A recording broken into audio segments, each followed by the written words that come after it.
இலங்கை ஜனநாயக சோசியலிச குடியரசு 77வது சுதந்திர தினத்தை கொண்டாடிட்டு இருக்கு. இதுக்கு பின்னால எத்தனையோ போராட்டங்கள், நிறைய பேரோட கடின உழைப்புகள்லாம் கலந்திருந்தாலும் இப்போ இருக்கக்கூடிய நிலைமையில உண்மையான சுதந்திரம் அப்படிங்கிற ஒரு விஷயத்த நம்ம உணர்றோமா? உண்மையான சுதந்திரம், அதாவது பொருளாதார சுதந்திரம் அப்படிங்கிறது நமக்கு இருக்கா இல்லையாங்கிறது மக்கள்கிட்ட ஒரு கேள்விக்குறியாவே தான் இருக்கு. அதுக்கான பதிலை மக்கள்கிட்டயே கேட்டு நாங்கள் தெரிஞ்சுக்க போறோம். வாங்க போகலாம்.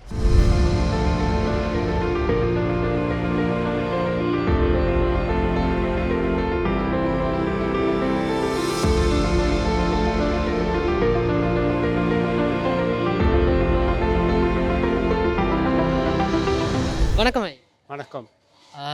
இலங்கையோட சுதந்திர தினம் இப்போ இருக்குது. ஸோ உங்களுக்கு மார்க்கெட் நிலைமையை பொறுத்த வரைக்கும் சுதந்திர தினம், மார்க்கெட் உங்களோட சந்தை நிலவரத்தை பொறுத்த வரைக்கும் சுதந்திரம்ங்கிறது எந்த நிலையில் இருக்குது உங்களுக்கு? வியாபாரம் வந்து சில டைமில் இருக்கும், சில டைமில் இல்லாமல் இருக்கும். அதை கட்டுப்படுத்தி அது ஒரு மாதிரி போகும். சுதந்திரத்தினா சரியாக போய்கிட்டு தான் இருக்குது. கொஞ்சம் சில பிரச்சனைகள் இருக்குது. அது 2-3 வருஷம் வரக்குள்ள சரியாக வந்துடும். 77வது சுதந்திர தினத்தில் நாங்கள் இப்போ இருக்கிறோம். ஸோ இப்போ இருக்கிற காலகட்டத்தில் இந்த வியாபாரம் ரீதியாக இருக்கட்டும், இல்லை நாட்டோட பொருளாதார ரீதியாக இருக்கட்டும், சுதந்திரம் அப்படிங்கிற ஒரு விஷயம் வந்து இருக்குன்னு நினைக்கிறீங்களா? சுதந்திரம் இருக்கணும். மரக்கரையோட விலை கட்டுப்பாடு விளைக்கிறது அதெல்லாம் எதுவும் பிரச்சனையா? இப்போ இந்த மழை பிரச்சனைனால நிலைமை கொஞ்சம் மோசமாக தான் இருக்குன்னா இப்படி தான் மரக்கரையெல்லாம் கொஞ்சம் விலை ஜாஸ்தி. இந்த விலைகளுக்கான இதனால இதுக்காக வாங்குறது, மக்கள் வந்து வாங்குறதுல எதுவும் தயக்கம் காட்டுறாங்களா? இந்த மாதிரி வாங்குறது கொஞ்சம் குறைவு, தயக்கம் காட்டுறாங்க, விலை கூட. ஸோ இந்த நிலைமை வந்து இன்னும் கொஞ்சம் மேலே சரிப்படுத்துறதுக்கு என்ன செய்யலாம்னு நீங்கள் நினைக்கிறீங்க? சரி பண்ணுறதுக்கு நமக்கு இன்னும் இயலாது. அது நீ நாட்டில் உள்ளவங்க தான் சரி பண்ணணும். பெரியவங்க இருக்காங்க தானே, அவங்க தான் சரி பண்ணணும். அப்போ அவங்கக்கிட்ட நீங்கள் எதுவும் கோரிக்கைகள் மாதிரி இது பண்ணால் நல்லா இருக்கும் அப்படிங்கிற மாதிரி எதுவும் நீங்கள் முன்வைக்கிறீங்களா? அப்படின்னு செஞ்சால் நல்லோம் நாட்டில் உள்ளவங்க. ஸோ இது வந்து 77வது சுதந்திர தினம் இலங்கையோட. இலங்கையோட பொருளாதாரத்தை பொறுத்த வரைக்கும் இந்த இந்த இந்த லொத்தர் வியாபாரமாக இருக்கட்டும், அதுண்ட சுதந்திரம்ங்கிறது எப்படி இருக்குன்னு நீங்கள் நினைக்கிறீங்க? சுதந்திரமாக எப்பயுமே இப்படி இருக்கணும், சுதந்திரமாக இருக்கணும், அது மாதிரி தான் நினைக்கிறேன். இலங்கையோட பொருளாதார சுதந்திரத்தை பற்றி நீங்கள் என்ன நினைக்கிறீங்க? இலங்கை பிப்ரவரி 4ஆம் தேதி தனது 77வது சுதந்திர தினத்தை கொண்டாடுது. இந்த சுதந்திர தினம் ஒரு இவ்வளோ காலத்தையும் கூட ஒரு வித்தியாசமான ஒரு சுதந்திர தினமாக இருக்கும். எளிமையான முறையில் கொண்டாடப்பட போகிறதுன்னு நான் கேள்விப்பட்டோம். இந்த சுதந்திரத்தில் எங்களுக்கு பொருளாதாரம் வளர்ச்சி அடைஞ்சிட்டுன்னு சொன்னால் அது ஒரு கேள்விக்குறியான விட தான். ஆனால் முன்னே இருந்ததை விட கொஞ்சம் பரவாயில்லை மாதிரி தான் எங்களுக்கு தெரியுது. எனக்கு என்ன பொறுத்த வரைக்கும் முந்தி இருந்த விட இந்த ஒரு கடைசி 4-5 வருஷத்தை விட பரவாயில்லை. சில சாமான்கள், அடிப்படை சாமான்கள் சில விலைகள் கூடியிருக்கு, சில சாமான்கள் குறைஞ்சும் இருக்குது. முக்கியமாக தேங்காய் விலை மிக மிக அதிகரிச்சிருக்கு. அதுதான் பெரிய ஒரு பொருளாதார பிரச்சனையாகவும் இருக்குது. மற்றது கேள்வி சுதந்திரம், மற்ற சுதந்திரம், பொருளாதார சுதந்திரம் கொஞ்சம் இதாக இருந்தாலும் மற்ற சுதந்திரங்கள் கொஞ்சம் இலகுவாகவே சுதந்திரம் கிடைக்கப்பட்டிருக்கல இந்த முறை. ஏன்னா முந்தி இருந்த முறை ஒரு பயமான இதுகள் இல்லாமல் ஒரு அழகாக வெளியே செஞ்சு போகக்கூடிய மாதிரி வாயிருக்கு. மற்றது கொஞ்சம் நாடும் ஒரு டிசிப்ளினான ஒரு கட்டத்துக்கு போய் கொண்டிருக்கு. இந்த சுதந்திரம் எனக்கு இந்த முறை இருந்ததை முறை கொஞ்ச காலம் இருந்த முறை நல்லா தான் இருக்கும் என்று நான் சொல்லுகிறேன். இலங்கையினுடைய பொருளாதாரம் வந்து எங்கள் எல்லாருக்கும் தெரிஞ்ச மாதிரி ஒரு மந்த நிலையிலேருந்து மாற்றத்துக்கு உள்ளாகி கொண்டு வரதா இருக்குது. இதை பற்றி நீங்கள் என்ன நினைக்கிறீங்க? இந்த பொருளாதாரம் சிறந்ததாக இருக்கா, இல்லாட்டிக்கு மேலும் இது வளர்ச்சி அடையணும்னு நினைக்கிறீங்களா? இதை பற்றி என்ன நினைக்கிறீங்க? இப்போ இப்படி தான் மேலும் வளர்ச்சி அடையணும் தான். இப்போ கொஞ்சம் கஷ்டமாக தான் இருக்குது. இப்போ இந்த நிலையில் உங்களோட வருமானங்கள் எல்லாம் போதுமா இருக்கா இங்கே செலவுகளை ஈடு செய்வதற்கு? காணாது தான். இப்போ வந்து காணாது, முந்தி இருந்ததை விட இப்போ காணாது. வருமானங்கள் வந்து சரியான வருமானத்துக்கேற்ற இதுகள் இல்லை. வருமானத்துக்கு ஏற்ற அளவில் வந்து செலவுகளை செய்ய முடியாத நிலைகளை செய்ய முடியாது. இந்த 77 வருஷத்தில் இப்போ இந்த வருஷத்தை பொறுத்த வரைக்கும் பொருளாதார சுதந்திரம் அப்படிங்கிறது இருக்குன்னு நீங்கள் நினைக்கிறீங்களா? பொருளாதாரம் ஓகே நினைக்கிறேன். அந்த ஆண்டகுமார் சனகா அந்த பிறகு ஓகே நினைக்கிறேன் நான். இனி ஒரு சுதந்திரம்னு சொல்லி ஒன்றும் இல்லையே. இந்த காலமாக நாங்கள் இப்படி தானே இருக்கோம். 75-77 வருஷமாக சரியான இது ஒன்று இல்லையே, ஒரு தீர்வு ஒன்று இல்லையே இன்னும். அதாவது இப்போ உங்களுக்கு கிடைக்கிற வருமானத்தோட இப்போ இருக்கிற வாழ்க்கை நிலையை வந்து செல்லுபடியாகிற மாதிரி இருக்குதா? கஷ்டம்தான். செலவுகள் கூட, வாழ்க்கை செலவுகள் கூட, சாமான்கள் விலைவாசி கூட. நீங்கள் இங்கே தான் இருக்கிறீங்களா இல்லாட்டிக்கு? நான் இங்கே இல்லை, வெளிநாட்டில் இருக்கிறேன்னா. நான் ஒவ்வொரு வருஷம் வர்றேன் நான். ஸோ நீங்கள் ஒவ்வொரு வருஷம் வரும்போது பொருளாதார ரீதியில் என்ன மாற்றத்தை வந்து இப்போ நீங்கள் இந்த ஃபீல் பண்ணுறீங்க? பொருளாதார ரீதியில் நான் சொல்லுவேன் விலை கூடி இருக்குது. ஆனால் அது எல்லா நாட்டிலையும் விலை கூடி இருக்குது. ஸோ அதில் பாதிக்கப்படுறது நாங்கள் இல்லை. இந்த லோக்கல் மக்கள் தான் இங்கே கூட பாதிக்கப்படுவாங்க. ஓகே, இப்போ உங்களோட கரன்சி ரேட் வந்து ஹையாக இருக்குது. நீங்கள் போன முறை ஒரு 5 வருஷத்துக்கு முதல் இருந்த அமௌண்ட்டை விட வந்து கரன்சி ரேட் வந்து ஹையாக இருக்குது. நீங்கள் அங்கேருந்து கொண்டு வர காசை வந்து இங்கே மாற்றி அமைக்கும் போது கொஞ்சம் கூடுதலான காசை பெறக்கூடியதாக இருக்குது. ஆனால் அதுக்கேற்ற செலவு இருக்குதா என்ன மாதிரி? அதுக்கேற்ற செலவு இல்லை. இப்போ நாங்கள் மாற்றினோம்னா ஒரு நாளையில் அவ்வளோ காசு முடிஞ்சிருது. $300 மாற்றினா முடிஞ்சிருது. போன வருஷம் கூட காசு கிடைச்சது. இந்த சிலான் ருப்பீஸ் குறைவாக இருந்தது. இந்த வருஷம் சிலான் ருப்பீஸ் கொஞ்சம் பெட்டராக செய்யுது. மேபி டூரிஸ்ட் வெறினமோ என்னவோ தெரியல. இப்போ சிலான் ருப்பீஸுக்கு நல்லா வெளியில் இருந்து வர்றாக்களுக்கு குறைய காசு தான் வருது. இலங்கையோட பொருளாதார சுதந்திரத்தை பற்றி நீங்கள் என்ன நினைக்கிறீங்க?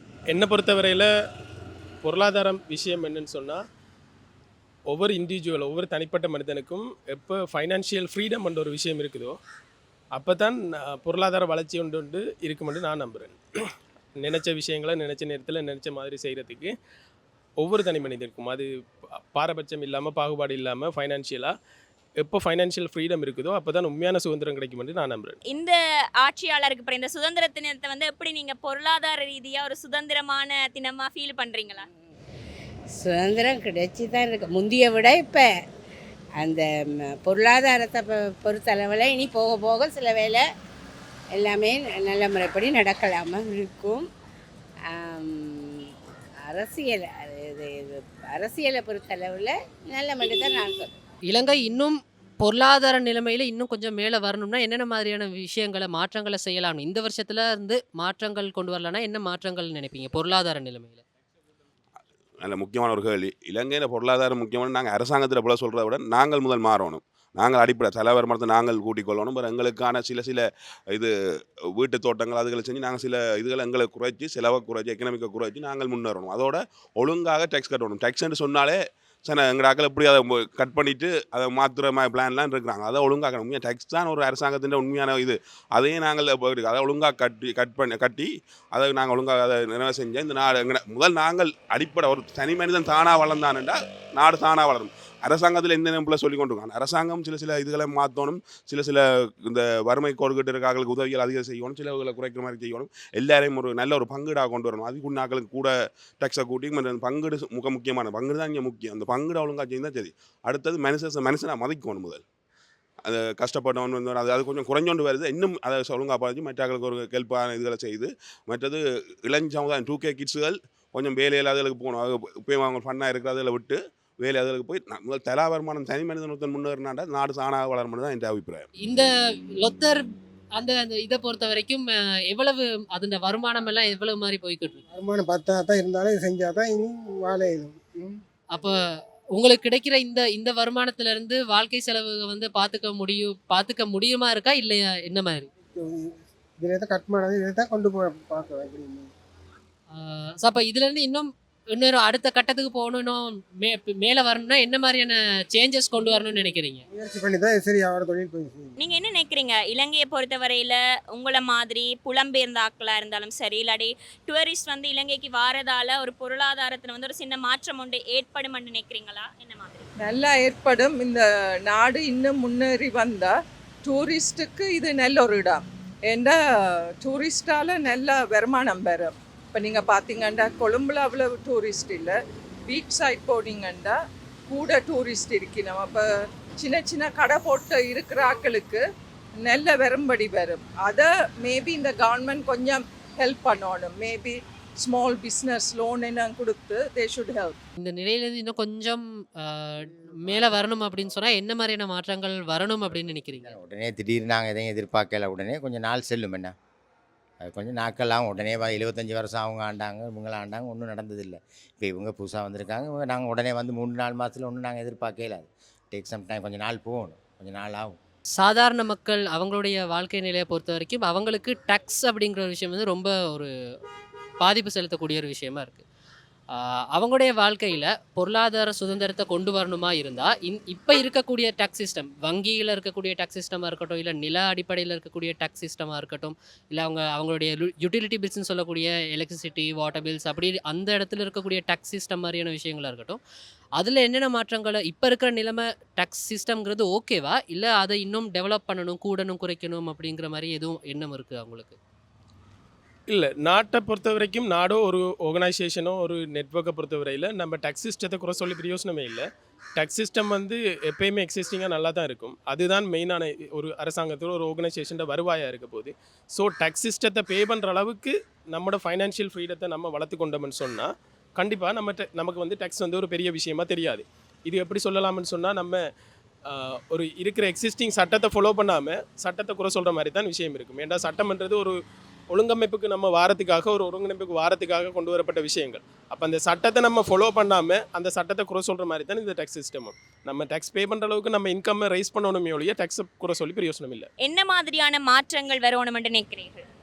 மாற்றங்கள் என்றால் இப்போ எவ்வளோ பேர் கஷ்டம், இப்போ சில பேர் வந்து வேலைகள் செய்கிறாங்க, அவங்களுக்கு அதுக்கேற்ற வருமானம் இல்லை. வருமானம் அதெல்லாம் வருதாக இருக்கணும். மற்றது அந்த பொருளாதாரத்தை பொறுத்தளவில் இந்த இதுகளெல்லாம் விலையெல்லாம் குறைக்கணும். இன்னொரு சின்ன ஃபனியான ஒரு கேள்வி, நீங்கள் பிரசிடெண்ட் ஆனீங்கன்னா பொருளாதார சுதந்திரத்தை டெவலப் பண்ணுறதுக்கு நீங்கள் என்ன செய்வீங்க? அந்த மாதிரி சுதந்திரம் எங்களுக்கு வராது. பொருளாதார ஜனாதிபதி ஆக இயலாது. ஒருவேளை ஆகிட்டா முடியாதுன்னு நீங்கள் கன்ஃபார்ம் பண்ணிங்களா? முடிகிறவங்களுக்கு மட்டும்தான் முடியாது. ஓகே, அப்போ அவர் டெவலப் பண்ணணும்னா என்ன மாதிரியான விஷயங்களை அவர் கொண்டு வரலான்னு நீங்கள் நினைக்கிறீங்க? அவங்கெல்லாம் எல்லா மக்களும் ஒத்துழைக்கணும்.